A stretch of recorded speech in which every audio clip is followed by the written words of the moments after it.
बच्चों, कैसे हो आप सब? एक बार फिर से आप सभी का स्वागत है बिहार सरकार के मेरा दूरदर्शन मेरा विद्यालय कार्यक्रम में। बच्चों होंगे और अच्छे से पढ़ाई भी तो कर ही रहे होंगे ना, क्योंकि अब आपके घर पर ही हम विद्यालय लेकर आ गए हैं, है ना। अब तो काफी टाइम हो चला है, आपको पता भी होगा क्या क्या करना होता है। आपको अपना कॉपी और कलम लेकर बैठना होता है। पाठ पढ़ लेने के बाद घर पर ही अपने किताब से उसी पाठ को फिर से पढ़ना होता है। जो भी प्रश्न दिए गए हैं आपकी किताब में, उनका अभ्यास करना होता है। आप सभी इन कामों को कर रहे हैं ना? तो आइए देखते हैं कि आज के एपिसोड में हम क्या क्या पढ़ेंगे। पिछले 2 दिनों से जैसा कि हम एक नए शो को आपके सामने लेकर के आए हैं, जो कि है युवा उद्यम कौशल शो, उसी का आगे का एपिसोड हम आज देखेंगे। इस वीडियो में हम लोग क्या क्या करेंगे, इसमें फिर से हमारे पास हैं काव्यल सेदानी और केतन सिंह, और सवालों के सिलसिले भी हैं। ये तो आपको बड़ा मजा आता होगा, है ना। आप सभी सवालों को नोट भी करते होंगे और अपने सही उत्तर को स्क्रीन पर दिए गए नंबर पे भेजते भी होंगे। और यस ऐप तो आपने डाउनलोड कर ही लिया होगा। तो सवालों के सिलसिले के बाद हम कक्षा 10 की पढ़ाई शुरू करेंगे और उसमें हम सबसे पहले विज्ञान के पाठ रासायनिक अभिक्रियाएं एवं समीकरण के बारे में पढ़ेंगे, और सबसे आखिरी में हम सामाजिक विज्ञान में बिहार की कृषि के बारे में जानेंगे। तो चलिए शुरू करते हैं आज के एपिसोड को।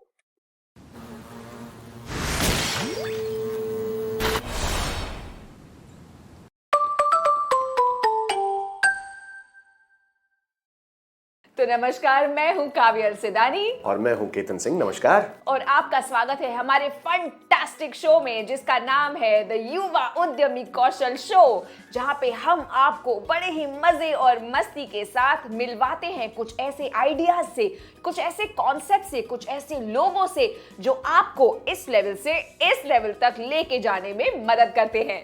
अच्छा, तो काबिल, तुम मुझे बताओ कि इतना सारा समय और इतना सारा पैसा डालने के बावजूद कुछ व्यवसाय, कुछ काम फेल क्यों हो जाते हैं? अब बात छेड़ ही दी है तुमने पास और फेल की, तो ये बता देती हूं कि एक व्यवसाय चलाने में सबसे बड़ा हाथ होता है एक अच्छे प्लान का। यानी हम क्या करना चाहते हैं और कैसे कर सकते हैं, उसकी एक योजना बनानी बहुत जरूरी है। अधिकतर व्यवसायी तो योजना का य भी नहीं जानते और इसीलिए फेल हो जाते हैं। वैसे तुमने पता ही बात की, किसी भी व्यवसाय को शुरू करने से पहले एक योजना का होना तो बहुत जरूरी होता है। सपने और हकीकत में यही फर्क होता है। आपकी योजना जितनी अटल, उतने ही आप सफल। इसी वजह से हमारे ग्राफिक नॉवेल प्रोग्राम का नाम हमने चुन कर रखा है, जिसका नाम है गेट अ प्लान। प्लान क्या है भाई, ये तो पता होना जरूरी है ना। पर मुझे क्यों ऐसा लग रहा है कि तुम्हारे पास आज इस प्लान के आगे भी कुछ बातें हैं करने के लिए। बोलो बोलो, है ना। मुझे तुम्हारी शक्ल देख के पता चल रहा है दिमाग में क्या चल रहा है। पहले तुम बताओ कि तुम्हें क्या लगता है, क्यों व्यवसाय ऐसे पास और फेल के कटघरों में खड़े हो जाते हैं? ये सब कमाल है एक दूसरे से लड़ने झगड़ने और अपनी बात को आगे रखने का। मानो अगर दो लोग जो संबंधित हैं, जैसे भाई बहन, मम्मी डैडी, चाचा और मामी, और एक दूसरे के साथ एक व्यवसाय चलाते हैं, तो वो कहलाता है एक पारिवारिक व्यवसाय, मतलब फैमिली बिजनेस। और हमारे परिवारों की नींव तो झगड़ों पर ही रखी जाती है। पारिवारिक व्यवसाय में लोगों के बीच क्या सही है, क्या गलत है, क्या जरूरी है, इनको लेकर बहुत मतभेद होते हैं। मतलब कैसे टाइप के मतभेद? जैसे इस साल हमें इतने लाखों रुपया का मुनाफा हुआ है। अब 2 लोग हैं और दोनों का काम और स्वभाव अलग अलग है, तो राय भी अलग अलग ही होगी ना, ऑब्वियसली। तो एक को करनी है पार्टी और दूसरे को बढ़ाना है व्यापार। बस इतनी सी बात को लेके शुरू हो जाती है तू मैं, आपने ये, तुमने ये क्यों नहीं। और सोचो, अगर उन दोनों को पता हो कि उस समय व्यापार के लिए सर्वश्रेष्ठ क्या होगा, आपसी सहमति के बाद, तो बात ही कुछ और होती ना। हाँ, करेक्ट है। सभी परिवार वालों के कच्चे चिट्ठे सामने आने लगते हैं।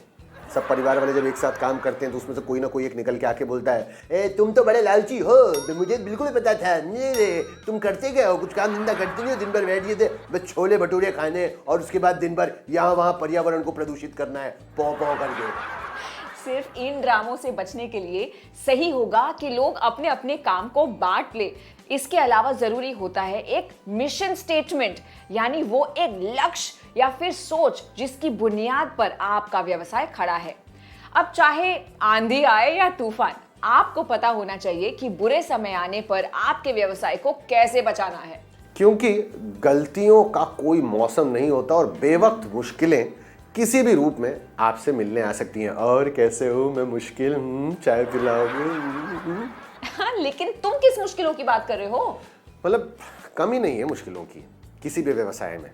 ग्राहक आपका पैसा समय पर ना दे तो मुश्किल, या फिर वो पैसे मिले ही ना आपको। आपकी सेवाओं से लेकर आपकी प्राइसिंग, यानी आप कितना पैसा अपनी सेवाओं के लिए मांग रहे हैं, इन सब पर सवाल खड़े हो सकते हैं। लेनदार, प्रतिद्वंदी, अरे कमाल के एक एक कंपटीशन खड़े हैं। उफ। तो भाई एक बात तो है, आप जिनके साथ एक व्यवसाय शुरू करते हैं, आप सुनिश्चित कर लीजिए कि आप लोगों का संबंध इस तनाव को झेल पाएगा या नहीं।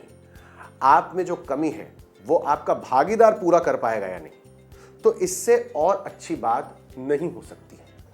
तो तुम्हें लगता है कि व्यवसाय फेल हो जाते हैं क्योंकि हम में क्षमता नहीं उन उलझनों को साथ में निपटने की? हाँ, पर सही योजना के साथ ये सब ठीक भी हो सकता है। लेकिन मेरा दिमाग तो एक दूसरी उलझन में चला गया। कौन सी दूसरी उलझन? बीमारियां और हमारी स्वास्थ्य सेवाएं। कुछ सालों से स्त्री और पुरुष के रोल्स बदल गए हैं, उनकी भूमिकाएं अब विकसित हो चुकी हैं। बीमारी के अलावा एक कारण और है जो आपकी मुश्किलों को बढ़ाता है, स्वास्थ्य सेवाओं की महंगाई और अधिकतर लोगों के पास स्वास्थ्य बीमा का ना होना। जब बीमारी जैसी विपदा आती है तो सबसे ज्यादा जरूरी होते हैं दो चीजें जिसका सीधा असर आपके काम पर पड़ता है। एक है रोगी की देखभाल और दूसरा दैनिक खर्चा। अस्पताल, दवाई, आने जाने का खर्चा, एम्बुलेंस, काफी लागत का सामना करना होता है आपको। ठीक कहा। ये सब मिलाकर एक व्यवसाय को बंद कर सकते हैं एक्चुअली। जब आप काम नहीं कर पा रहे हैं क्योंकि रोगियों की देखभाल करनी है और स्वास्थ्य के बिल्स के भुगतान के लिए आप अपना सारा नकद, सारी जमा पूंजी तक खर्चा कर देते हैं, तो अब आपके पास जितना पैसा है आप स्वास्थ्य सेवाओं में लगा देते हैं, और जब आपके व्यवसाय को फिर अपने पैरों पर खड़ा करने की बारी आती है तो आपके पास पैसे ही नहीं होते। इतने कारणों की वजह से हेल्थ इंश्योरेंस यानी स्वास्थ्य बीमा करवाना काफी महत्वपूर्ण है। होता यही है कि जो हुआ ही नहीं है उसके लिए पैसा जमा करना शायद फिजूल की बात लगती है अभी, लेकिन जब यही पैसा आपके घर और व्यवसाय को बचाए रखने में सक्षम रहेगा तब आपको समझ आएगा कि बीमा क्यों महत्वपूर्ण था या है। सही मायनों में अपने और अपने परिवार के लिए एक सही स्वास्थ्य बीमा पर शोध करें और उसका चयन करें। आपदा और आपातकालीन समय पता पूछकर तो आते ही नहीं, पर समझदारी इसी में है कि आप उस जरूरत के समय के लिए हमेशा रेडी रहें, जैसे इस मामले में स्वास्थ्य बीमा। और जब हम स्वास्थ्य के विषय पर हैं, सभी दूसरी समस्याओं या चुनौतियों के जैसे ये भी तेजी से बढ़ रहा सेक्टर है जो सभी प्रकार के नए उद्यमियों को जन्म दे रहा है। हमारे भारत में ऐसे सैकड़ों परिवार हैं जिन्हें अस्पतालों की या डॉक्टरों की सेवा उपलब्ध नहीं है क्योंकि वो काफी दूर रहते हैं। तो ये घर आधारित देखभाल वाली सेवाएं एक अद्भुत उपाय हैं और आज की तारीख में ये एक उभरता उद्यम क्षेत्र भी है। ये तो बिल्कुल सही बात है, पर इसमें भी काफी मेडिकल ट्रेनिंग यानी चिकित्सा प्रशिक्षण को प्राप्त करने की जरूरत है। घर पर रोगियों और परिवारों की सेवा करने के लिए प्रमाणित होना बहुत जरूरी है। और इसमें सबसे अच्छी बात यह है कि आपको किसी भी कार्यालय के किराए का भुगतान करने की आवश्यकता नहीं है। आप आत्मनिर्भरता से हमारे बाकी उद्यमियों की तरह आगे बढ़ सकती हैं। और सोने पे सुहागा तो तब अगर आप महिला हैं और गाड़ी चलाना जानती हैं। आप वहां पहुंचने में सक्षम रहेंगी जहां रोगियों को आपकी जरूरत है।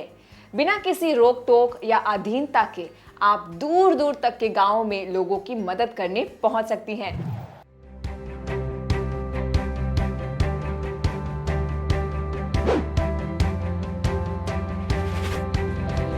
Morning ma'am. मेरा नाम मोनी शर्मा है और इनका नाम सैनिक चटर्जी है।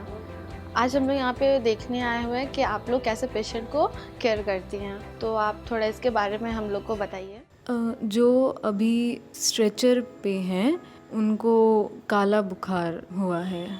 सुप्रभात मैडम, मैं बौरनाली कुंडू नाथ हूँ। यह खुशबू है और वह शोभिक पोल्ले है। मैम, बेड मेकिंग कैसे करते हैं? ऐसे करते हैं, जैसे एक बिछाया होता है ऐसे देता हम सब, इसको नीचे बिछाते हैं, इसको ऊपर बिछाते हैं, पेशेंट को फिर लेटाते हैं।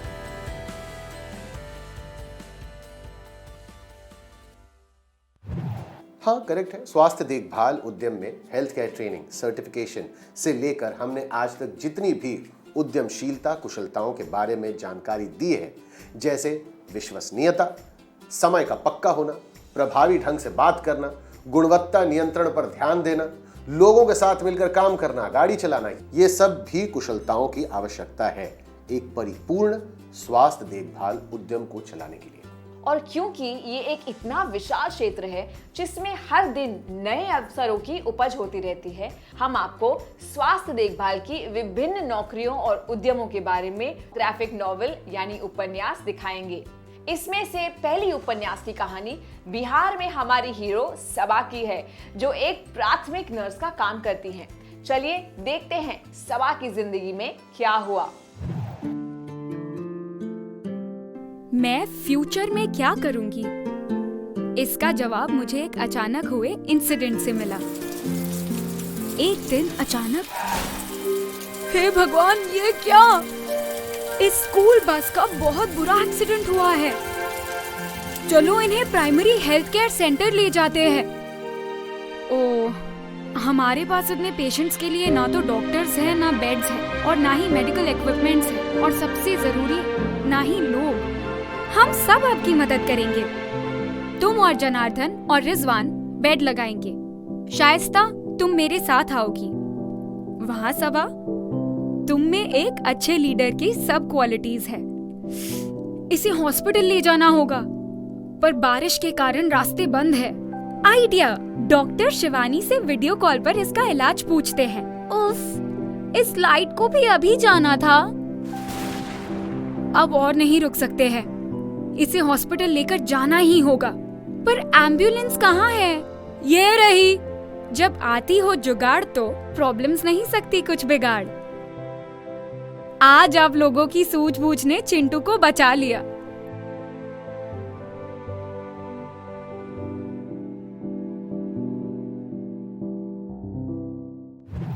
ऐसी दिलचस्प कहानियों से पता चलता है कि कुछ बुरे अनुभवों से आपको भी आपकी जिंदगी का उद्देश्य मिल सकता है।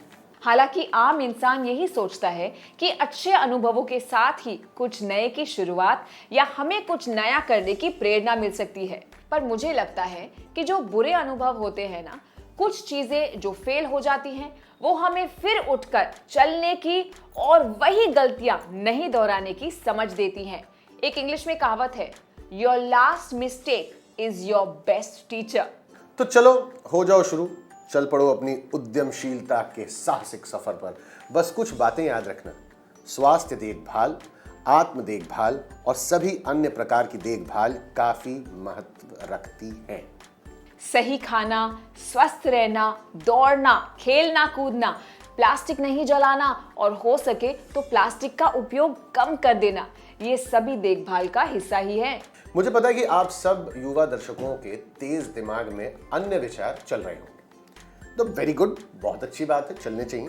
तो बस अगर चले हैं तो फिर अपनी उलझनों को सुलझाने वाले स्वास्थ्य देखभाल क्षेत्र के उद्यमी आइडियाज हमारे साथ शेयर करो और हमें भी सुनाओ। अकेले लेके बैठोगे क्या? और आपके इन्हीं आइडियाज को बल देने के लिए और आपके अंदर के नए उद्यमी को प्रोत्साहित करने के लिए पेश है एक और ग्राफिक उपन्यास की कहानी। आत्मविश्वास बहुत जरूरी है। यह कहानी है मंशा और उसकी दोस्त अम्मी के बारे में। मंशा एक मैदान में योगा सिखाती है और सभी को कहती है कि अपनी सांसें धीरे धीरे छोड़ें। फिर वो सभी को कहती है कि अगली मंगलवार को मिलेंगे। मंशा अपनी दोस्त अम्मी के साथ स्कूल जाती है तो उन्हें एक पैम्पलेट मिलता है जिसमें एक विज्ञापन होता है, आकर्षक पुरस्कार इपिका आदुकोन से मिलने का मौका, तुरंत नामांकन कराएं। वे दोनों प्रतियोगिता में जीतने की कल्पना में खो जाती हैं। अगले दिन तेज बुखार के कारण अम्मी बीमार हो जाती है। फिर गांव के लोग डॉक्टर मुरुकू के बारे में बताते हैं कि वे अमेरिका से पढ़े हैं। डॉक्टर मुरुकू अम्मी को देखकर सुई और दवाई देते हैं। कुछ दिन तक ऐसा ही चलता है, फिर भी अम्मी ठीक नहीं होती है। फिर मंशा अम्मी की दादी को कहती है कि हमें इसे अस्पताल ले जाना चाहिए। 15 दिन हो गए हैं, अम्मी के सेहत में कुछ भी सुधार नहीं हुआ है। मंशा अपने दोस्तों से कहती है कि मुझे लगता है कि डॉक्टर मुरुकू एक फर्जी डॉक्टर है, हमें इसका पता लगाना चाहिए। मंशा की शिक्षक शिखा कहती है कि तुम लोग अपनी बुद्धि और संयम से काम लो। तुम्हें पटना मेडिकल एसोसिएशन में जाकर पता लगाना चाहिए। मंशा पटना जाकर डॉक्टर झटपट से मिलती है और डॉक्टर मुरुकू की डिग्री के बारे में पता लगती है तो उसे पता चलता है कि वह एक फर्जी डॉक्टर है। इसके बाद वो गांव आती है तो गांव के लोगों को कठपुतली का कार्यक्रम बहुत पसंद रहता है। वो इस कार्यक्रम के माध्यम से डॉक्टर मुरुकू के फर्जी होने की बात बताती है। फिर डॉक्टर को पुलिस पकड़कर ले जाती है।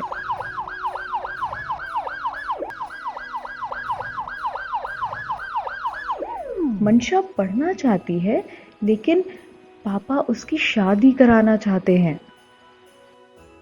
डॉक्टर मुरुकू की घटना के बाद उनकी सोच बदल जाती है और वे मंशा को मैराथन में भाग लेने की अनुमति दे देते हैं। मंशा मैराथन जीत जाती है और वो इपिका इडुकोड़ से मिलती है और लोगों को कठपुतली का प्रोग्राम के माध्यम से स्वास्थ्य की जानकारी देती है। फिर जाकर वो नर्स बन जाती है और अब अपने गांव के साथ साथ अन्य लोगों का भी इलाज करती है। आत्मविश्वास, बुद्धि और संयम से मंशा अपनी और समाज की समस्याएं सुलझाती है।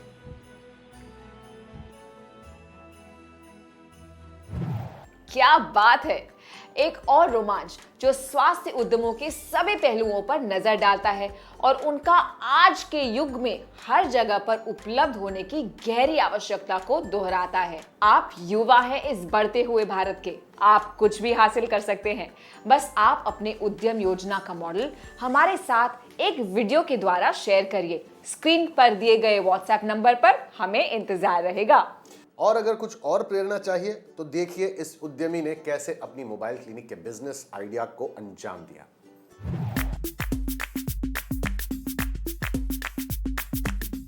मैं एनसीडी वैन की डॉक्टर और यूनिट इंचार्ज हूँ।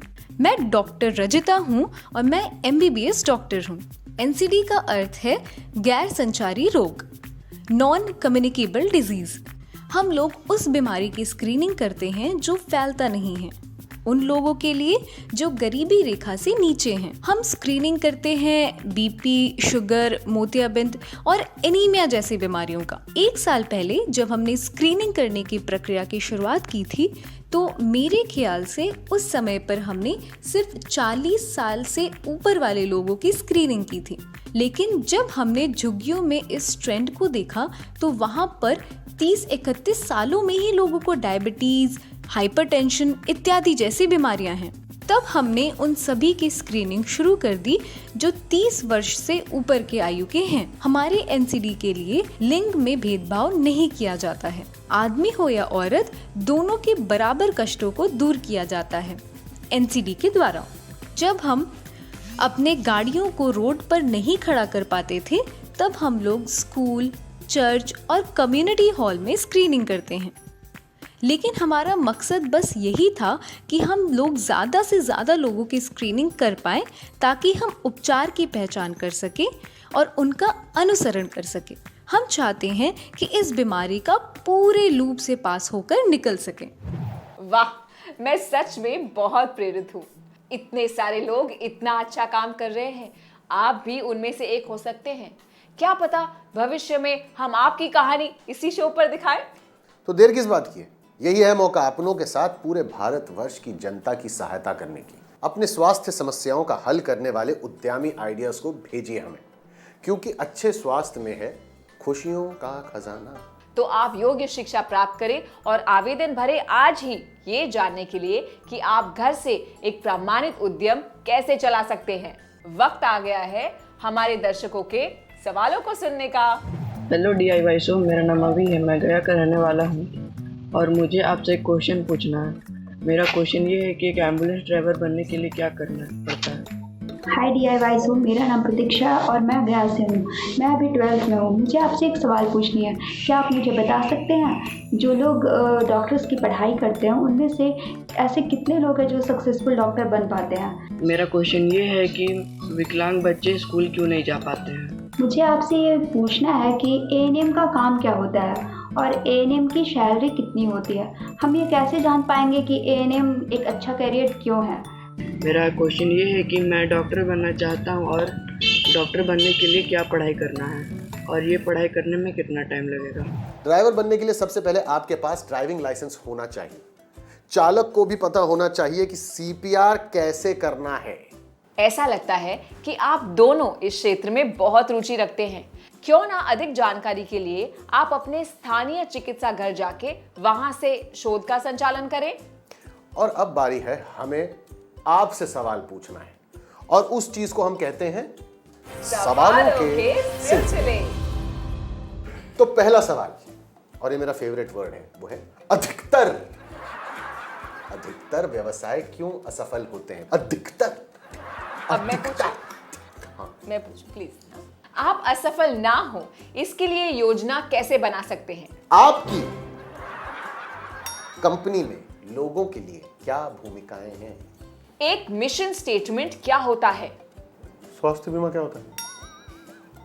हम क्या पूछें तुमसे? स्वास्थ्य बीमा क्या होता है? सबसे तेजी से बढ़ने वाला सस्टेनेबल उद्यम या कार्य क्षेत्र क्या है जिसके लिए आप प्रशिक्षित हो सकते हैं? और महाराज, आज का दूसरा ग्राफिक उपन्यास किस तरह से पिछले एपिसोड में दिखाए गए आइडिया से जुड़ा हुआ है? आप हमारे सवालों के जवाब हमारे स्क्रीन पर दिए गए नंबर पर कॉल करके दे सकते हैं। आप अपनी नजरें टीवी पर जमाए रखें। मैं हूं केतन सिंह और मैं काव्या अरसदानी, और हम आपको फिर मिलेंगे अगले एपिसोड में। तब तक के लिए स्वस्थ रहिए, मस्त रहिए।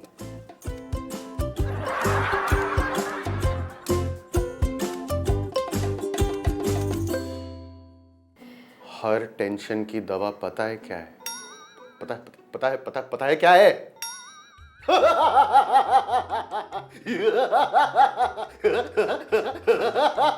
तीनों क्या? कोई मेरा प्लग निकालो वरना मैं हंसता रहूंगा।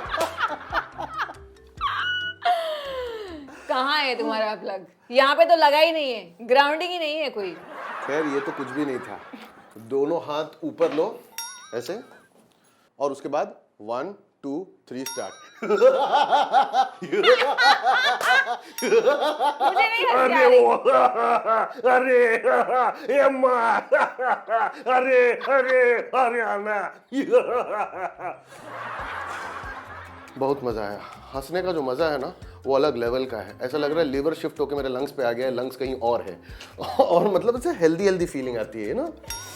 यही हंसी हमारी जिंदगी में हमारी कितनी मदद कर सकता है, हमारे सेहत के लिए कितना अच्छा है, हम पता करेंगे हमारे शो में, जिसका नाम है युवा उद्यम कौशल शो। तो वहीं पर मिलते हैं। तब तक आप भी हंसिए। मैं हूं केतन सिंह और ये है काव्या अरसदानी। नमस्कार दोस्तों, आज हम रासायनिक अभिक्रियाएं एवं समीकरण का चौथा भाग करेंगे। तो चलिए जानते हैं इस वीडियो में हम क्या जानने वाले हैं। इस वीडियो में हम जानेंगे रासायनिक अभिक्रियाओं के प्रकार के बारे में। जैसा कि लास्ट वीडियो में आपने जाना था, रासायनिक अभिक्रिया के 5 प्रकार होते हैं।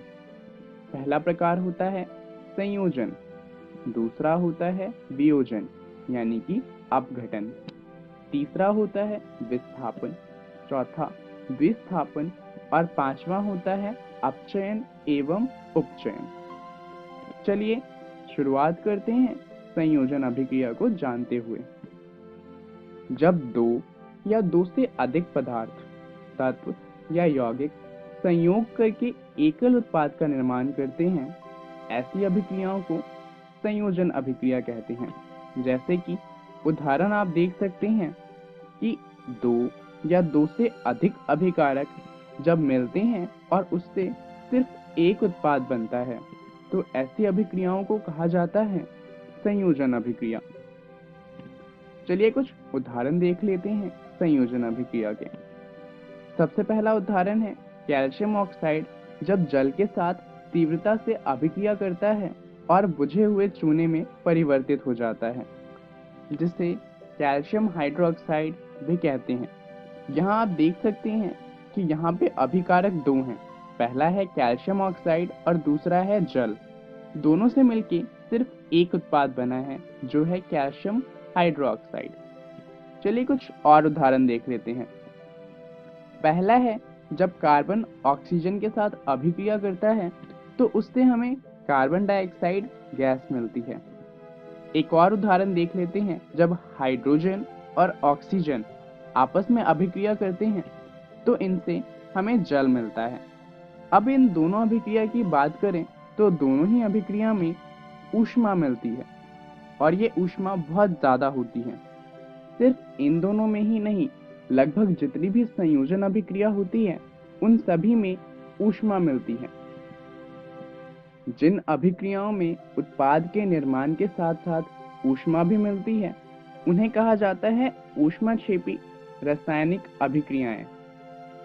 चलिए ऊष्माक्षेपी रासायनिक अभिक्रियाओं के कुछ उदाहरण देख लेते हैं। इसका पहला उदाहरण है प्राकृतिक गैस का दहन। जैसा कि आप देख सकते हैं ये एक दहन का उदाहरण है, तो जाहिर सी बात है कि ऊष्मा तो इसमें मिलेगी ही। प्राकृतिक गैस यानी कि मीथेन का सूत्र होता है CH4। जब ये ऑक्सीजन के साथ अभिक्रिया करता है तो इससे हमें कार्बन डाइऑक्साइड गैस मिलती है, साथ में वाटर मिलता है और बहुत सारी ऊष्मा मिलती है। इसके अलावा अगर हम श्वासन की बात करें, जिसे इंग्लिश में रेस्पिरेशन कहते हैं, तो ये भी ऊष्मक्षेपी अभिक्रिया का उदाहरण है।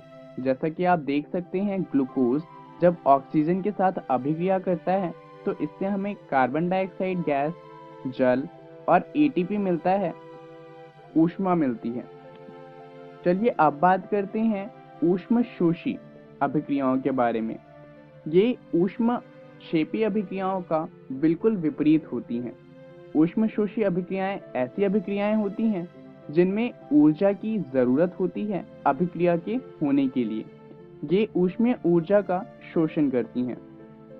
चलिए अब बात करते हैं वियोजन की, जिसे हम अपघटन अभिक्रिया भी कहते हैं। ये विपरीत होता है संयोजन अभिक्रिया के। वियोजन उस प्रक्रिया को कहते हैं जिसमें तत्व या यौगिक टूटकर छोटे कणों के रूप में बदल जाते हैं। यह क्रिया प्रायः उत्क्रमणीय होती है। जैसा कि हमने जाना कि इसमें एक ही अभिकारक होता है जो टूटकर एक से अधिक उत्पाद में बदल जाता है। चलिए इसके कुछ उदाहरण देख लेते हैं।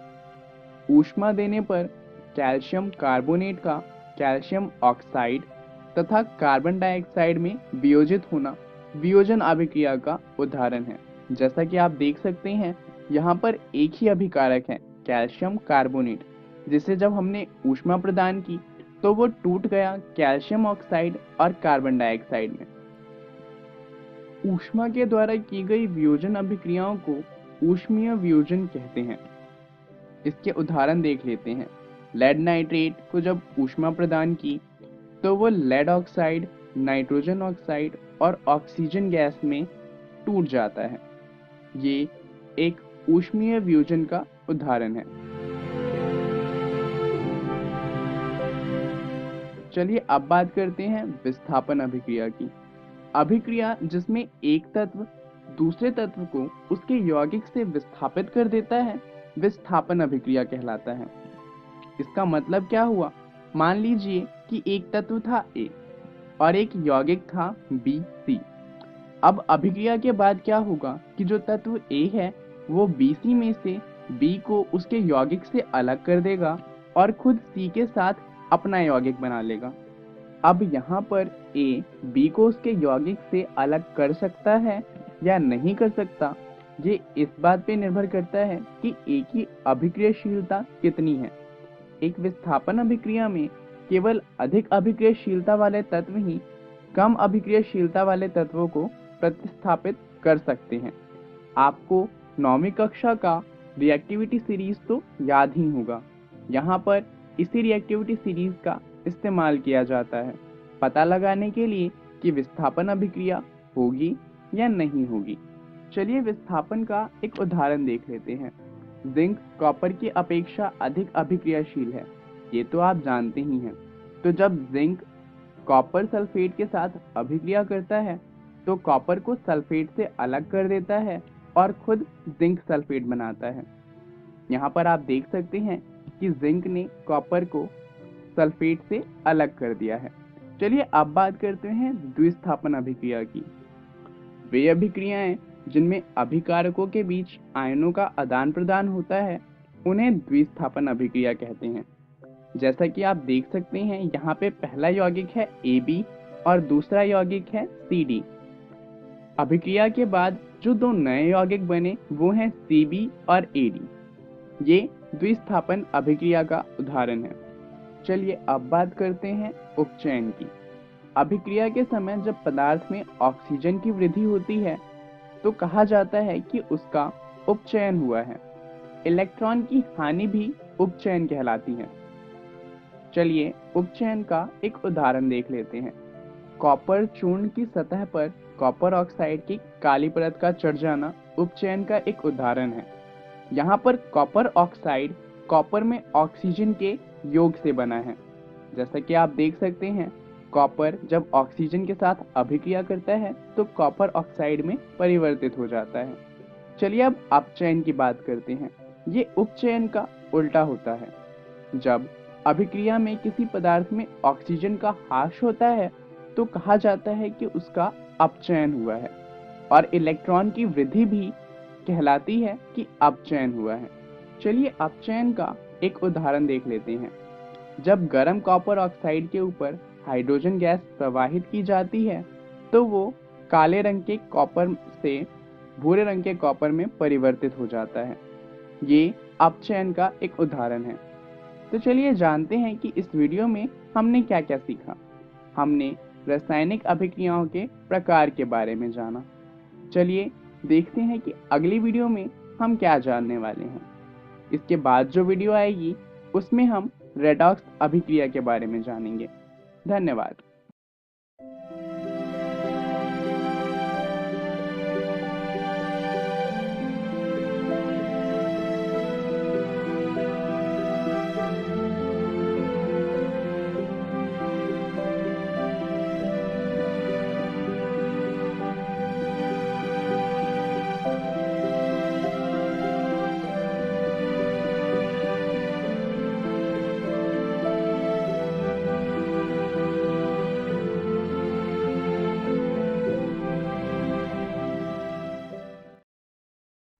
नमस्कार दोस्तों, आज हम कृषि नामक अध्याय का अगला भाग यानी कि तीसरा भाग पढ़ने वाले हैं।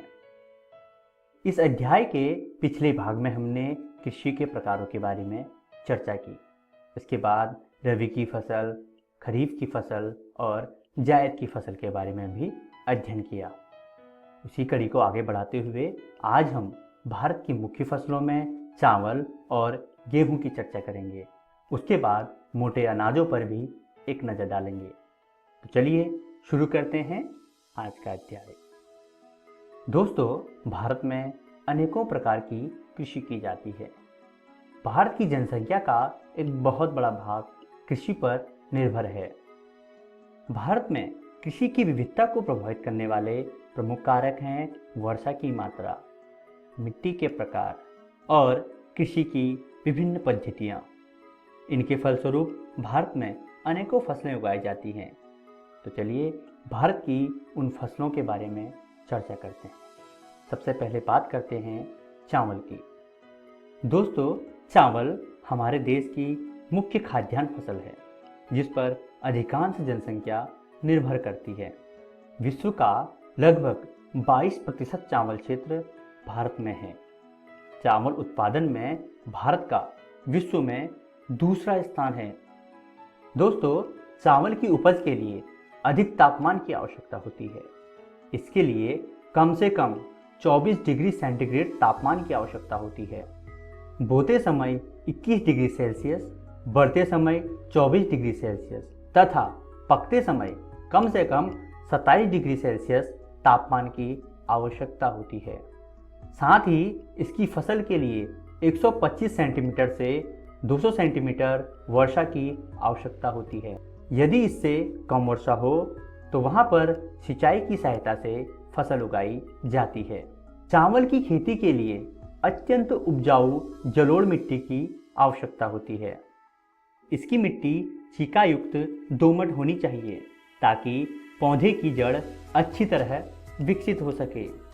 इसकी कृषि में मानव श्रम की अधिक आवश्यकता होती है। खेत की तैयारी से लेकर रोपनी कटनी तक का कार्य मानव श्रम द्वारा ही होता है। दोस्तों, भारत का अधिकांश चावल जलोढ़ मिट्टी के क्षेत्र में तथा तलछटी एवं तटीय क्षेत्रों में उत्पन्न किया जाता है। इसके अतिरिक्त यह हिमालय पर्वत की निचली घाटियों में, सीढ़ीनुमा खेतों में और दक्षिणी पठार के कुछ घाटी क्षेत्रों में भी उगाया जाता है। चलिए दोस्तों, अब बात करते हैं गेहूं की। चावल के बाद गेहूं हमारे देश की दूसरी प्रमुख खाद्यान्न फसल है। हमारा देश गेहूं उत्पादन में विश्व का दूसरा बड़ा देश है। यहाँ विश्व का करीब 10% गेहूं उगाया जाता है। यह जाड़े की ऋतु में उगाया जाता है। पकते समय इसे खिली धूप की आवश्यकता होती है। इसके साथ साथ उगाने के लिए समान रूप से वितरित 50 से 75 सेंटीमीटर वार्षिक वर्षा की आवश्यकता होती है। 100 सेंटीमीटर से अधिक वार्षिक वर्षा वाले क्षेत्र में इसकी खेती नहीं की जा सकती। सिंचाई की सहायता से गेहूं 20 सेंटीमीटर वार्षिक वर्षा वाले क्षेत्र में भी उगाया जा सकता है। दोस्तों, भारत में गेहूं सबसे ज़्यादा पंजाब, हरियाणा और उत्तर प्रदेश से प्राप्त किया जाता है। उत्तर प्रदेश देश का सबसे बड़ा गेहूं उत्पादक राज्य है। यहाँ देश का लगभग 1/3 गेहूं पैदा किया जाता है। आइए दोस्तों, अब बात कर लेते हैं मोटे अनाजों की। ज्वार, बाजरा और रागी देश के प्रमुख मोटे अनाज हैं। इनमें प्रचुर मात्रा में कई पोषक तत्व पाए जाते हैं। जैसे रागी में प्रचुर मात्रा में लोहा, कैल्शियम, सूक्ष्म पोषक और भूसी मिलती है। आइए सबसे पहले बात कर लेते हैं ज्वार की। भारत में चावल और गेहूं के बाद ज्वार सबसे प्रमुख खाद्य फसल है। इसे उन क्षेत्रों में बोया जाता है जहां चावल और गेहूं की खेती नहीं की जा सकती है। यह वर्षा पर निर्भर कृषि है। इसमें सिंचाई की व्यवस्था उपलब्ध नहीं होती। इसका सबसे बड़ा उत्पादक राज्य महाराष्ट्र है जो 51% ज्वार पैदा करता है। कर्नाटक, आंध्र प्रदेश और मध्य प्रदेश इसके अन्य उत्पादक राज्य हैं। इससे भारत का 10% खाद्यान्न उपलब्ध होता है। भारत का 75% ज्वार पठारी भागों में पैदा किया जाता है। आइए दोस्तों, अब बात कर लेते हैं बाजरे की। भारत की कुल कृषिगत भूमि के 7% भूमि पर बाजरा उगाया जाता है। निर्धन लोगों और पशुओं का यह प्रमुख आहार है। यह बलुआ और उथली काली मिट्टी पर उगाया जाता है। बाजरे का सबसे बड़ा उत्पादक राज्य गुजरात है। आइए दोस्तों, अब बात करते हैं रागी की। यह शुष्क प्रदेश की फसल है। यह लाल, काली, बलुआ दोमट और उथली काली मिट्टी पर अच्छी तरह उगाया जाता है। कर्नाटक इसका सबसे बड़ा उत्पादक राज्य है। इसके बाद तमिलनाडु दूसरा प्रमुख उत्पादक राज्य है। आइए दोस्तों, अब बात करते हैं मकई की। यह भी एक अन्य महत्वपूर्ण अनाज है जो मनुष्य के भोजन और पशुओं के चारे के रूप में प्रयोग किया जाता है। इसमें ग्लूकोज तथा मंड होता है। यह एक खरीफ फसल है। इसे 21 से 27 डिग्री तापमान तथा 75 सेंटीमीटर वर्षा की आवश्यकता होती है। इसके लिए जलोढ़ मिट्टी ज़्यादा उपयुक्त मानी जाती है। यह भारत के 3.6% कृषिगत भूमि पर उपजाया जाता है। कर्नाटक, उत्तर प्रदेश, बिहार और आंध्र प्रदेश इसके प्रमुख उत्पादक क्षेत्र हैं। चलिए दोस्तों, अब देख लेते हैं आज की इस वीडियो में हमने क्या क्या सीखा। आज हमने भारत की मुख्य फसलें चावल और गेहूं की चर्चा की। उसके बाद मोटे अनाजों के बारे में भी हमने जाना। अगली वीडियो में हम इसी अध्याय का अगला भाग पढ़ेंगे, जिसके अंतर्गत अन्य महत्वपूर्ण फसलों के बारे में जानते हुए बागवानी फसलें और अखाद्य फसलों के बारे में चर्चा करेंगे और साथ ही रेशेदार फसलों के बारे में भी जानकारी प्राप्त करेंगे। आशा करते हैं आपको यह वीडियो बहुत पसंद आई होगी। तो मिलते हैं अगली वीडियो में। धन्यवाद। कृषि।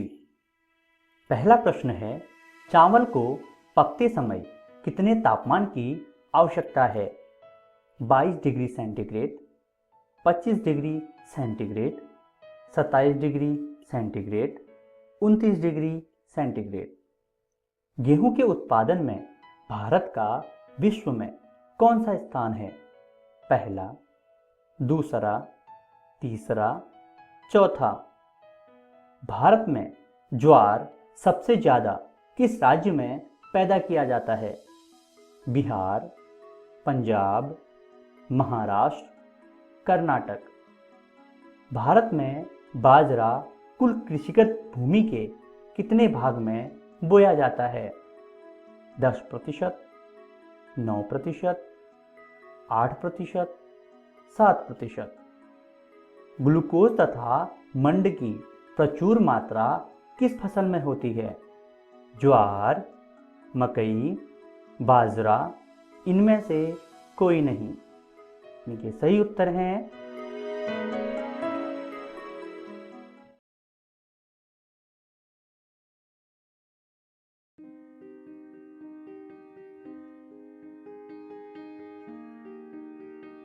माँ, सब्जी सजा दी है, अब स्कूल जाऊं?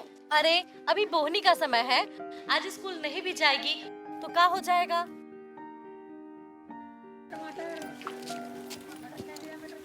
अरे चंपा दीदी, आओ आओ आओ, बोलो काका तौल दो। तो बहन, हमको ना 1 किलो टमाटो और 1 किलो पोटैटो दे दो। टमाटो, ये सब हमारा पास ना है। अरे है तो, वो का है? टमाटो मतलब आलू और पोटैटो मतलब टमाटर। अरे माँ, कितनी बार बताओ? टोमेटो मतलब टमाटर और पोटैटो मतलब आलू।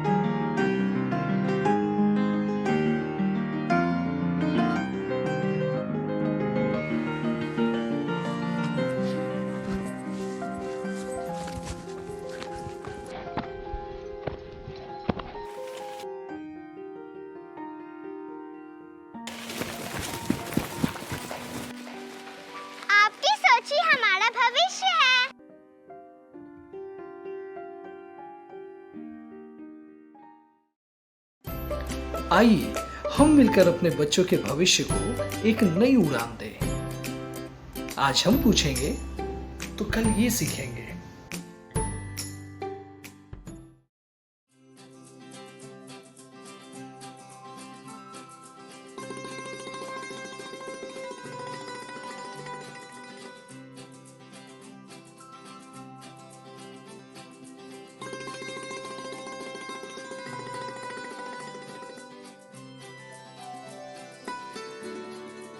Good morning teacher.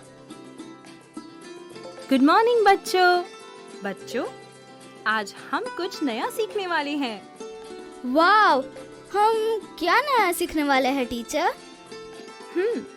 वंदना, आज हम अपने रचनात्मक विचारों के जरिए समस्याओं को हल करेंगे। बच्चों, अब मुझे कौन बताएगा कि इस रेखा को बिना छुए छोटी कैसे किया जा सकता है? मगर टीचर, ये तो असंभव है। बच्चों, क्या आप भूल गए कि हर समस्या का हल होता है? सभी अपनी बुद्धि का इस्तेमाल करो और सोचकर इसका हल बताओ। टीचर, मैं बताऊं?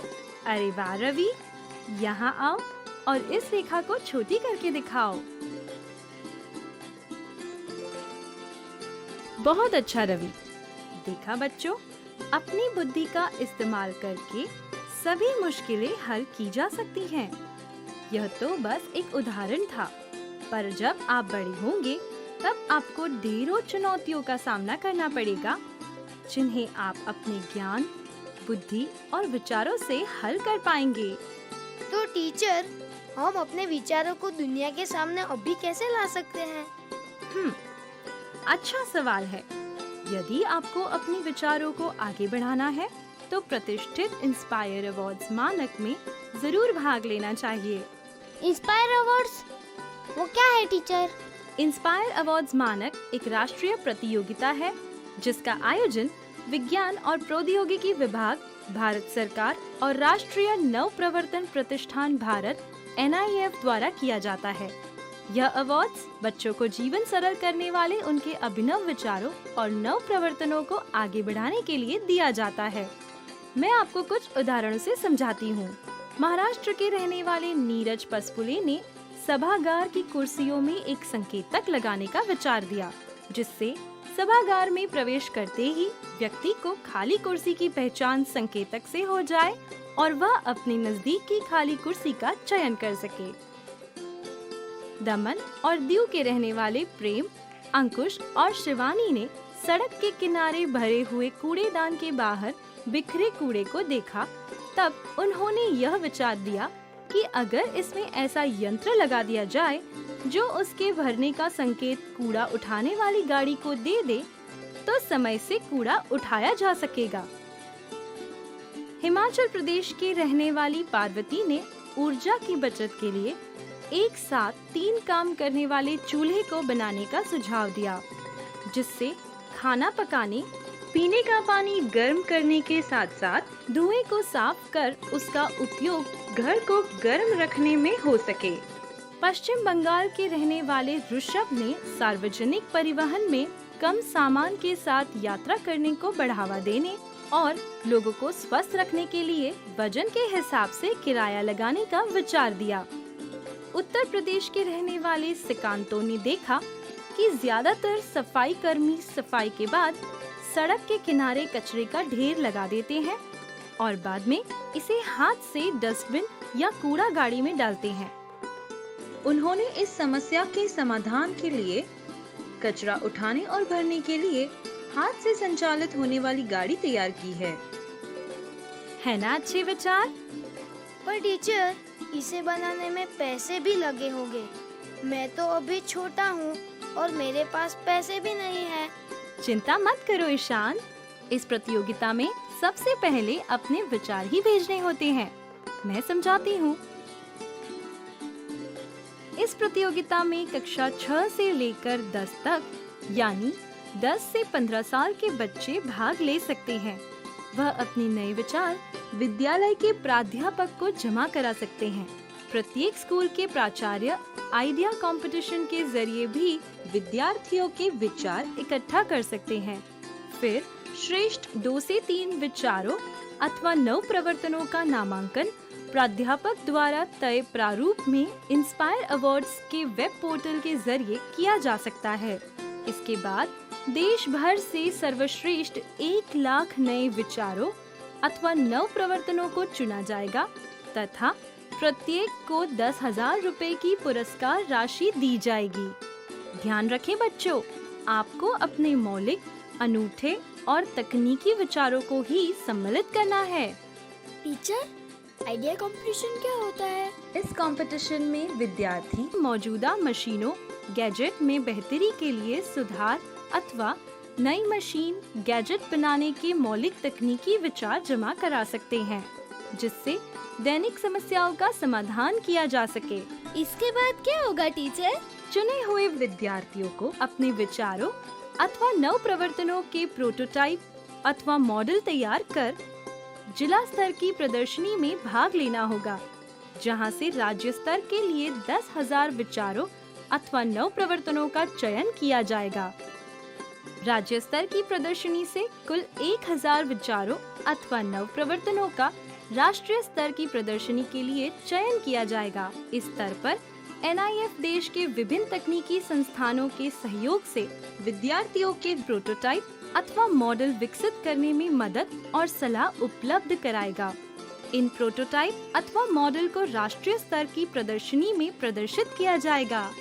वाह टीचर, लेकिन हमारे विचारों का चयन किस प्रकार किया जाएगा?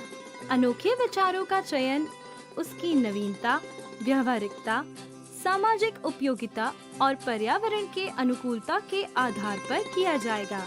इसके अलावा यह भी देखा जाएगा कि फिलहाल मौजूद तकनीकी से यह कितना बेहतर है। ये तो बहुत अच्छा है टीचर, लेकिन राष्ट्रीय स्तर से कितने प्रोटोटाइप चुने जाएंगे? ऋतु, राष्ट्रीय स्तर की प्रदर्शनी में 60 विशिष्ट प्रोटोटाइप अथवा नव प्रवर्तनों का चयन किया जाएगा, जिसे नई दिल्ली स्थित राष्ट्रपति भवन में आयोजित होने वाले नव प्रवर्तन उत्सव यानी फेस्टिवल ऑफ इनोवेशन में प्रदर्शित और पुरस्कृत किया जाएगा। वाव! तो बच्चों, कौन कौन तैयार है? मैं। यह हुई ना बात। इंस्पायर अवार्ड्स में भाग लेने के लिए लॉग ऑन करें www.inspire-awards-dst.gov.in। अधिक जानकारी के लिए लॉग ऑन करें www.nif.org.in/inspire-awards।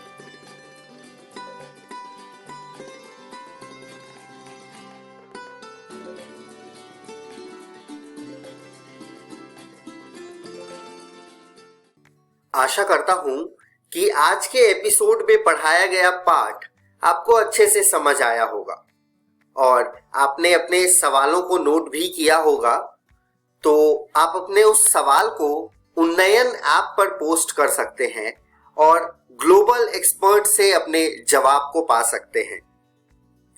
बच्चों, आप अपने सवाल को हमारे दिए गए नंबर पर संपर्क कर भी अपने सवालों का हल जान सकते हैं। स्क्रीन पर जो नंबर दिया गया है उसे नोट कर लीजिए। अगर आप हमें ईमेल करना चाहें तो ईमेल भी कर सकते हैं। स्क्रीन पर ईमेल आईडी दी हुई है, नोट कर लीजिए।